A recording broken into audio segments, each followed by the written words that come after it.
പരിസരത്തുള്ള പ്രിയപ്പെട്ട അയൽവാസികളുണ്ട്. കടമ വലുതാണ്. ഞാനും എന്റെ പൊണ്ടാട്ടിയും എന്റെ പ്രോപ്പർട്ടിയും. നോ, അങ്ങനെ ഒരു ഇസ്ലാമില്ല. അവൻ മുസ്ലിമല്ല. നമ്മളിടയ്ക്ക് പറഞ്ഞു, ജന്തുക്കളോട് പോലും, ജീവികളോട് പോലും, സസ്യങ്ങളോട് പോലും കടമ പൂർത്തിയാകാതെ പരലോകത്തിൽ രക്ഷപ്പെടാൻ സാധ്യതയാണ്. ഒരു തുള്ളി വെള്ളത്തിന്റെ കണക്ക് അനാവശ്യമായി ഉപയോഗിച്ചവർ പറയണമെന്ന് പറയുമ്പോ അളന്നു മുറിച്ച ജീവിതമാണ് പരീക്ഷണ ലോകമായതുകൊണ്ട് മുസ്ലിമിന് അല്ലാഹു വെച്ചിട്ടുള്ളത്. ഇതൊരു ജീവിത പദ്ധതിയാണ്. ഇത് സൈഡല്ല. എപ്പോഴെങ്കിലും ഒഴിവ് കിട്ടുന്ന സമയത്ത് വന്ന് സുജൂദിൽ. ഇത് സൈഡ് പരിപാടിയല്ല, ജീവിത പദ്ധതിയാണ്. ഇസ്ലാം ഒഴിവായി നിൽക്കുന്ന ഒരു ശ്വാസനിശ്വാസം മുസ്ലിമിന്റെ ജീവിതത്തിലില്ല. അത്രമേൽ പരിശുദ്ധമാണ്. നമുക്ക് ഈ മതം അത്രമേൽ അനുഗ്രഹം തന്നതാണ്.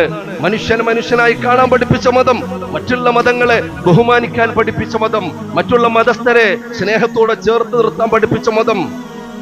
എന്റെ പ്രിയപ്പെട്ടവരെ, അതുകൊണ്ട് അയൽവാസികളോട് ബന്ധമുണ്ട്, സമൂഹത്തോട് കടപ്പാടുണ്ട്, കസ്റ്റമേഴ്സിനോട് കടപ്പാടുണ്ട്, സഹപ്രവർത്തകരോട്, സഹതൊഴിലാളികളോട്, മുതലാളിയോട്, തൊഴിലാളിയോട്, ഇങ്ങോട്ട് എല്ലാം കടമകളും കടപ്പാടുമുണ്ട്. അല്ലാഹു സുബ്ഹാനഹു വ തആല നമ്മുടെ ഉപജീവന മാർഗങ്ങളിൽ ബറക്കത്ത് നൽകുമാറാകട്ടെ. അതുകൊണ്ട് പരസ്പര സ്നേഹവും സന്തോഷവും നമുക്കുണ്ടാവണം.